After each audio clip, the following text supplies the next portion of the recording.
Karakterinden ötkönсүz ömür gözde. Бұл образ өзім менен сен негизи эски адамдарга окшошсуң, сен эски кинолорго тартыш керек деген сөздөрдү уккам.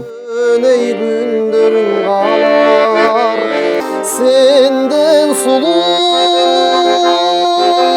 болсо дагы калганым. Азырынча бойдокмун. Жакшы көргөн адамым бар, сүйлөшө элекпиз. Апам жакта тайкелерим, тайжелерим ат сабаты жоюлган, музыкант болгондуктан кызыгуум ошондон артты. Азыр жаштардын талабына, заманга ылайыктуу ырлардан ырдабайсызбы деди. Мен ошол жерден билбейм, кесе айттымбы? Жок, мен андай ырларды ырдабайм дедим. Өзүмө негизи жай, лирикалуу чыгармалар, салмактуу чыгармалар жагат. Оон жаратуу деген эме ыңгайсыз учурда же кандайдыр бир кезде келе турган эргүү деп түшүнөм. Мындай өзүмдү оончу катарында санагандан бир аз алысмын. Ушул акындык өнөр колуман келген жок. Түмөнбай Колдошов агайым, агайдан шыктанам, агайдан таасирленем. Уйпаланган уйкусуз түндө калган. Мен суу ичпейм таңдай катып турганда, мен нан жебейм алдан тайып курганда, музыкадай мага таттуу суусун жок, берчи мага жарым кашык музыка. Алп акыныбыз Алкул Осмоновдун дал ушундай кереметти саптарынан кийин биз бүгүнкү көрсөтүүнү баштайбыз. Медиа Ордо YouTube каналы өзүңүздөр билгендей эле элдик таланттарды дайыма эл алдына чыгарып келет. Бүгүнкү көрсөтүүдө дагы бизде өзгөчө бир талант бар. Андыктан каналдан алыстабаңыз, бизде кызыктын баары алдыда. Кызматыңыздарда мен Айсулуу Бекболсун кызы болом. Кандайча? Акча кайтарылып келет? Андан да көп интернет. Эч кандай комиссия жок? Ооба, акча кайтарылып келет. Виза карталары боюнча 2% кэшбэк. Интернет көбүрөөк болот. Ай сайын плюс 10 гигабайт. Комиссиялар болсо жөн гана жоголуп кетет. Мой О тиркемесинде О Праймды кошуп алыңыз. 90 күн бою акысыз. О Прайм күн сайын пайдалуу. Бүгүнкү биздин күнүбүздүн каарманы, биздин сыйлуу коногубуз десек да болот. Элдик таланттардын бири, биздин таланттуу мырзабыз Максат Иманалиев бүгүн бизде конокто болот. Саламатсызбы? Куш келипсиз. Куш келдик. Алыс бекен? Алыс экен. Табият жактыбы? Өтө сонун. Тандапсыздар. Рахмат чакырууңуздарга. Келиңиз анда өзүңүз тууралуу кененирээк маалымат бериңиз, сиз менен таанышалы. Мен аты жөнүм Максат Иманалиев. Учурда Бибисара Бейшеналиев атындагы Кыргыз улуттук маданият жана искусство университетинде эмгектенем. Ал жердин сырттан окуу бөлүмүндө өзүм студентмин. Мыкты чыгармачыл инсандарга таасирленип, ошолордун жолун жолдоп, жакшы көрсөткүчтөр көрсөтөйүн деген изги тилегим бар. Эң сонун. Сиздин сырткы көрүнүшүңүздөн, сиздин стилиңизден эле баягы биздин илгерки ырчы агаларыбыздын бир образын көрүп атам да. Бул образ негизи мурдатан бери барбы же чыгармачылыкка келгенден кийин? Бул образ өзүм менен эле бир төрөлгөндөн тартып эле келатат окшойт. Ушинтип айтышат. Сен негизи эски адамдарга окшошсуң. Сен эски кинолорго тартыш керек деген сөздөрдү уккам. Болгондо да аккордеонду колго алып, баягы ырдап аткан видеолоруңузду киргизип турсуз го? Анан ак кара кылып туруп бергенде илгерки эле образды көрүп атам да мен. Ооба. Өзүм жакшы көргөн, эми атайын деле ушуга жасанбайм. Болгон өзүмдүн түзүлүшүм, турпатым ушул. Сырткы келбетиңизди көрүп атабыз. Эми көрүүчүлөр дароо эле үйүнү кандай болду экен деп аткан болуш керек. Бир жагымдуу чыгарма менен баштап берели анда, бүгүнкү көрсөтүүнү. Жарайт. Келиңиз, кайсы чыгарма? Учурда хит болуп жаткан Түмөнбай Колдошов агайдын Көздөрүң менен коштошуу деген чыгармасы бар. Манас Алымбаевдин сөзүнө таандык. Түмөнбай Колдошовдун Көздөрүң менен коштошуу деген чыгармасын аткарып берейин.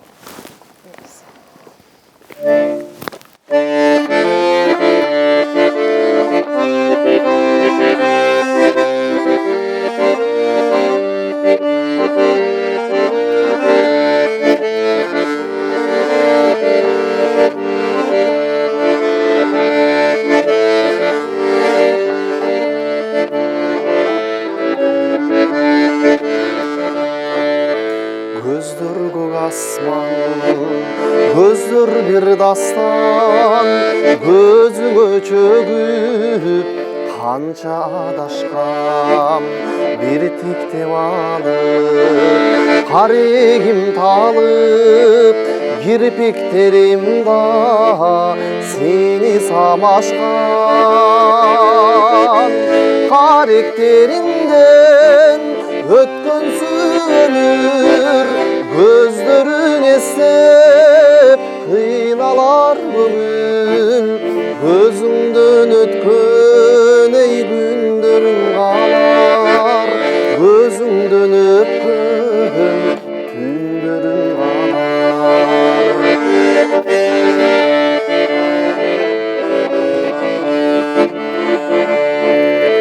жарык этип күндөй бүркөлүү дүйнөм алоолоп жанып көзүңдө күйдүм төгүлдүм сага чайпалып эркин көрүндүң мага баладай сүйкүм каректериңден өткөнсүз өмүр көздөрүң эстеп кыйналар көңүл көзүңдөн өткөн күндөрүм калар көзүңдөн өткөн эй күндөрүм калар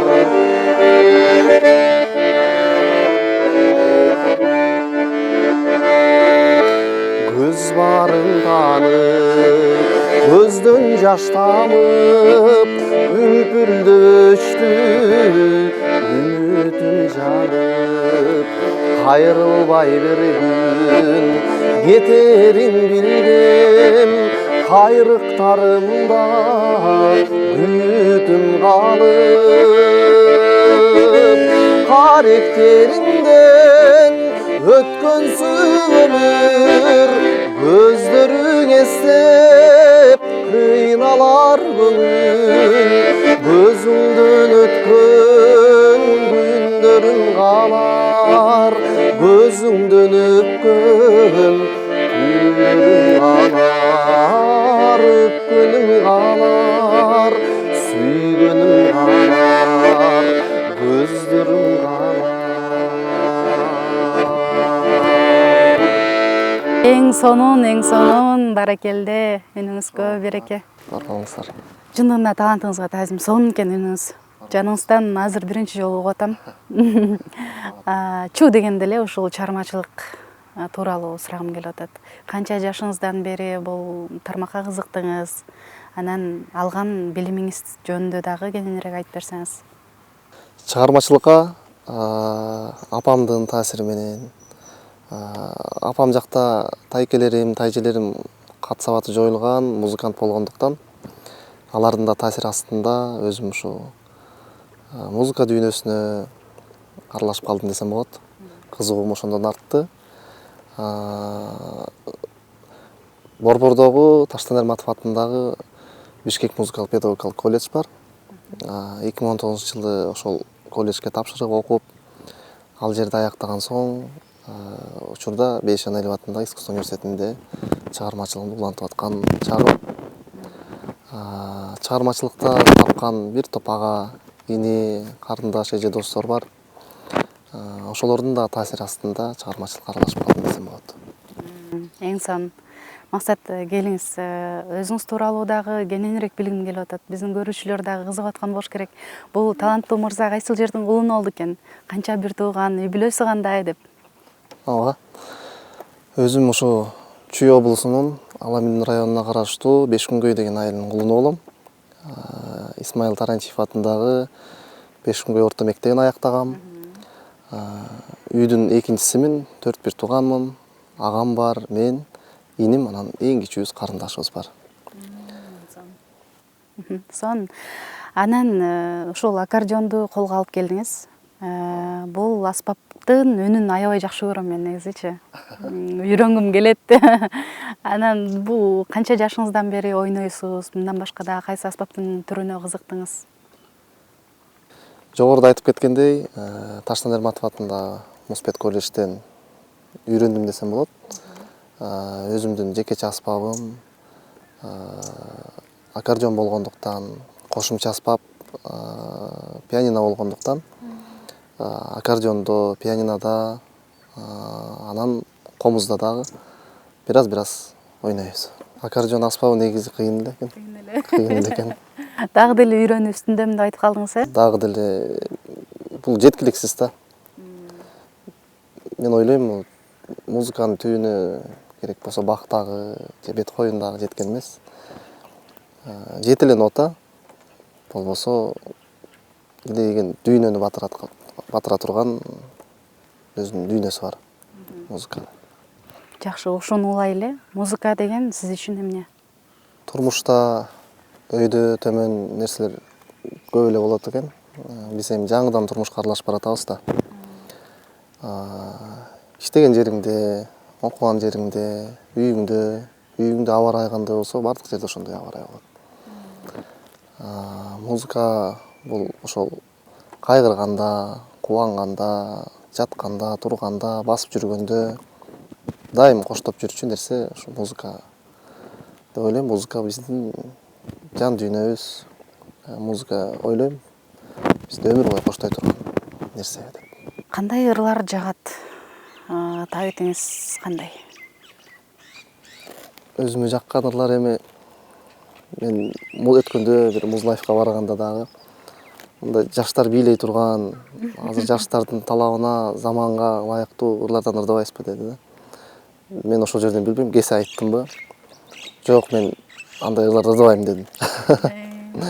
Мага эми көбүнчө өзүм ал нерсе, ал ырда колуман келбейт. Мен өзүм аккордеон дагы жакшы өздөштүрө албайм. Өзүмө негизи жай, лирикалуу чыгармалар, салмактуу чыгармалар жагат. Демек, салмактуу чыгармалардан болот экен азыркы кезектеги ырыбыз. Келиңиз. Кийинки чыгарманы Анатай Өмүрканов атабыздын сөзүнө жазылган, Асанкалы Керимбаев атабыздын «Сендей мага» деген чыгармасын аткарып берейин.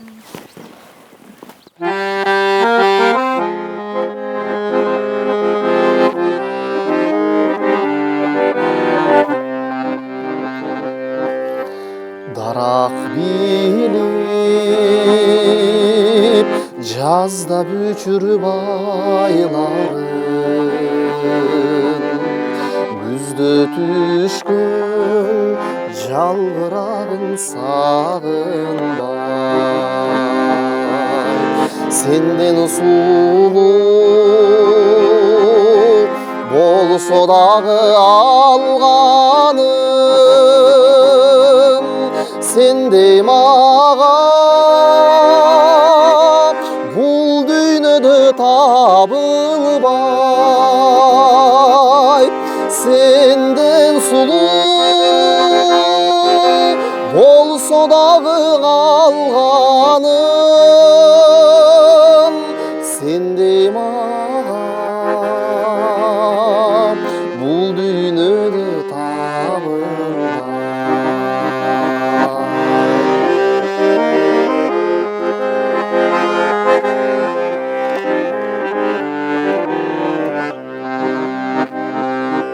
Көлгө жетпей сулар солуп акпаса, жарга жетпей жигит жалгыз жатпаса,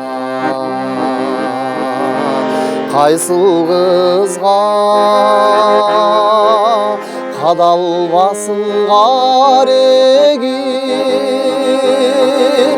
бары бөлөк, бары сенден башкача.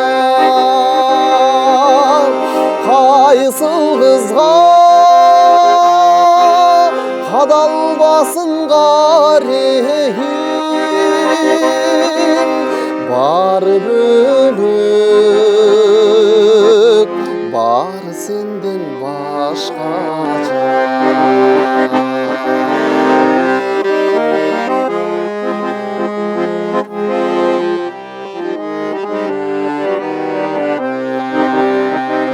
Эң сонун эски ырлар кандай сонун, сөздөрү Аткарууңуз дагы жеткиликтүү сонун экен.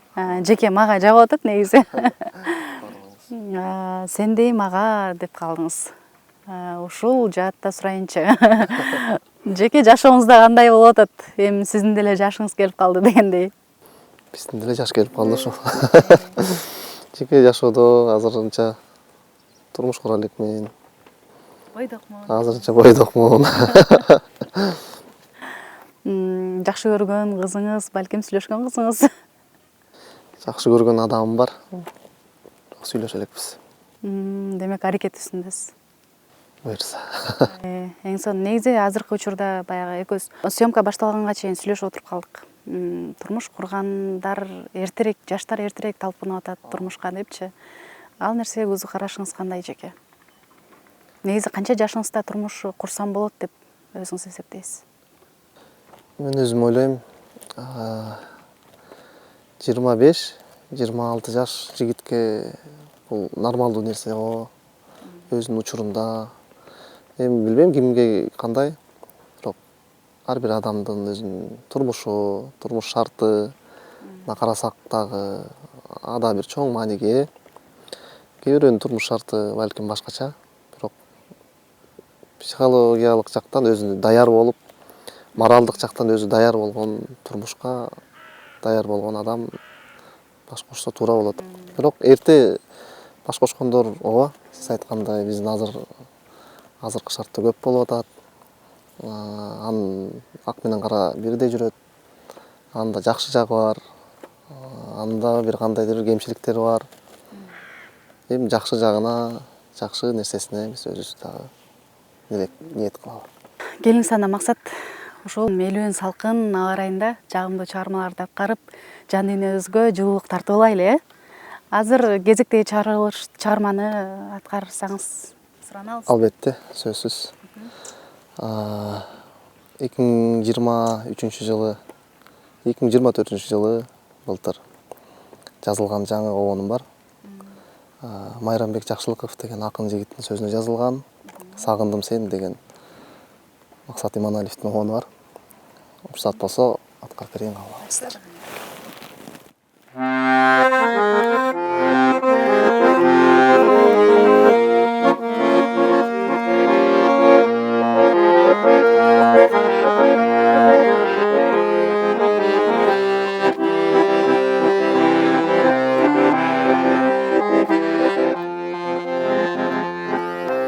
Кара булут каптап асманды, түнда менден айды кызганды. Жарокерим азыр кайдасың, сени күтүп тосом артаңды. Сени күтүп тосом артаңды. Караныңды, жамалыңды бир көрсөм деймин.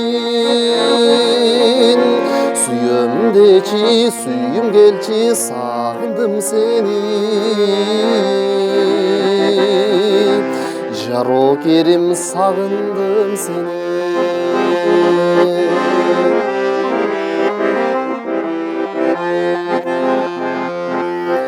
Ору болдуң айыкпай турган,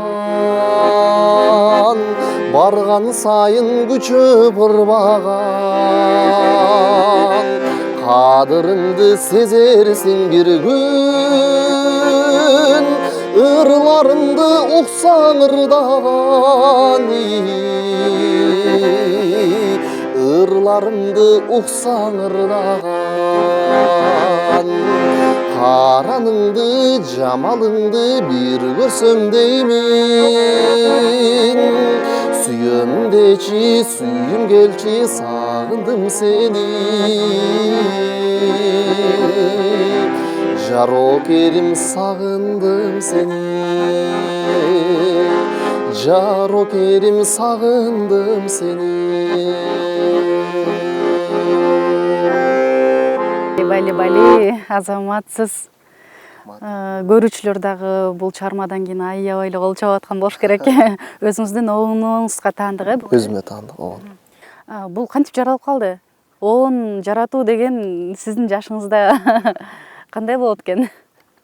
Оон жаратуу деген эме бул ыңгайсыз учурда же кандайдыр бир кезде келе турган эргүү деп түшүнөм. Мен деле мындай өзүмдү оончу катарында санагандан бир аз алысмын азыр. Эми дагы Кудай буйрса дагы жакшы оондор жазам деген жакшы оюм бар. Жакшы ошо оончулардын катарына кошулсам деген да тилегим бар. Менимче азыр бул да болсо чийки деп ойлойм. Чыгармачылыкта өзүңүз калемиңизге таандык ырлар дагы барбы? Балким акындыкта өнөрүңүз барбы деп турам да ичимен. Ушул акындык өнөр колуман келген жок. Бирок абдан акындыкка абдан суктанам. Акындардын эмгегине, талантына миң мерте мындай таң берем. Сиздин чыгармачылыктагы баягы кумир туткан адамыңыз деп коеюн. Же болбосо азыркы таптагы шыктанган адамыңыз ким? Баалаган. Ошол адамдын чыгармачылыгы жагат мага депчи баа берген. Азыркы тапта өзүм кумир туткан адамым деле жок. Болгону мындай ошол кишилердин жолун жолдоп, ошол кишилерден таасирленип үйрөнүп жүргөн адамдардын саппасынын башында белгилүү оончу, аткаруучу, Бейшеналиев атындагы искусство университетинин ректору Түмөнбай Колдошов агайым. Ал агай менен биз 2021 жылы Таштан Эрматов атындагы Бишкек музыкалык педагогикалык колледжде табышканбыз агай менен. Ал жерде агай жетекчи болуп, биз ошол кезде студент болгонбуз. Ошол күндөн ушул тапка чейин агай менен агайны устат шакирт катарында катышабыз, үйрөнөбүз, таасирленебиз. Ошондон бери агайды мен өзүмө агайдан шыктанам, агайдан таасирленем. Алдыдагы максаттарыңыз тууралуу сурабасам болбойт. Алдыда жана жогоруда айтып кеткендей жакшы, мыкты оончу агайлардын, эжейлердин, агалардын катарына кошулсамбы? Эми катарына кошула албайбыз алардын. Бирок ошолордун жолун жолдосокпу? Өзүм да мугалимдикке жакшы аракет кылып жүрөм. Окуучу, шакирт таптаганга, шакирт өстүргөнгө жакшы кадырлуу бир жакшы кесиптин ээси болсомбу деген ниетим бар. Эң сонун тилегиңизге жетиңиз. Рахмат. Буюрса сизди чоң сахналардан көрөлү. Барыңыз айтканыңыз келсин. Азыр канча жаштасыз ошондо? 21 жаштамын. 21 жаштасыз, э? Ошол максат өзүңүздүн жашыңызда азыркы учуруңузду көрүп мен аябай сүйүнүп атам, суктанып атам. Биздин ушундай жаштарыбыздын учугуру эмес экен. Демек бизде өсү бар кыргыз элинин учугуру эмес. Чыгармачылыкта ийгилик каалайбыз. Өзүңүз каалаган максат тилекке жетиңиз. Эң негизгиси көйдөнүңүздө кайсыл нерсе кайнап турган болсо, ошол нерсеге жетип бактылуу болуңуз деп тилек кылалы. Келип бергениңизге чоң рахмат. Бар болуңуздар. Сизге эркин микрофон дейин дагы, бирок сөзсүз түрдө дагы бир чыгарма суранбасам болбой калды. Артынан бир чыгарма менен жыйынтыктайлы, э? Сөзсүз түрдө. Жалпы сиздердин чыгармачыл топко, эмгек жамаатка ийгиликтерди каалайм. Биз тартып аткан байкеге, интервьюну, съемканы алып барып аткан сизге чыгармачылык бийиктиктерди каалайм. Ден соолугуңуздар бекем болсун. Ар дайым ишиңиздерде ийгиликтер коштосун. Учурдан пайдаланып, мен үйүмдөгүлөргө дагы салам жолдогум келип турат. Кайсы чыгарманы аткарасыз? Жазгүл Жамангулова эжебиздин сөзүнө жазылган Түмөнбай Колдошов агайыбыздын Узун жолдор деген чыгармасын аткарып берейин. Кабыл алыңыздар.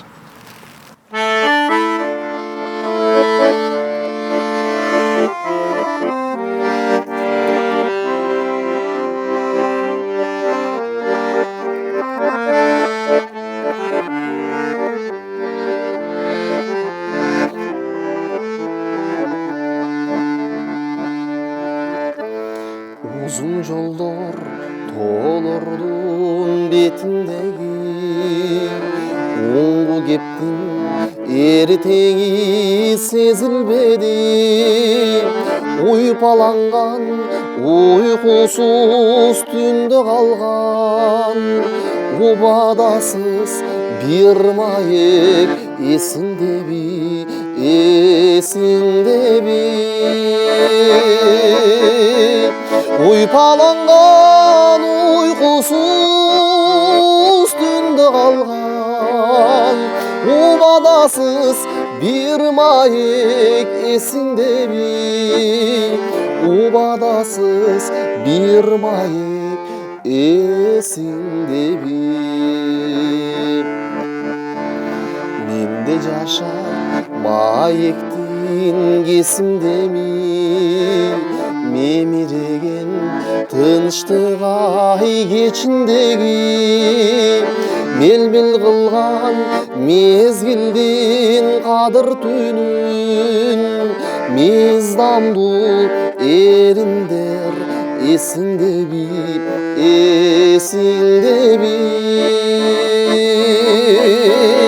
Mel-mel kılgan mezgildin kadır tünün, mezdamdu erinder ay esingdebi? Mezdamdu erinder esingdebi?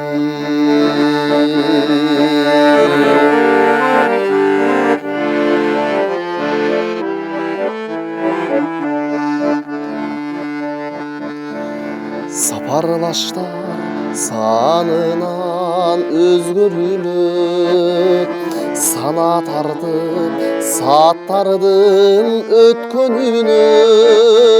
Sen özüңdü baktılуу sezген күндүн, сүрөт тартып алыпмын gözlөрүмө, gözlөрүmө.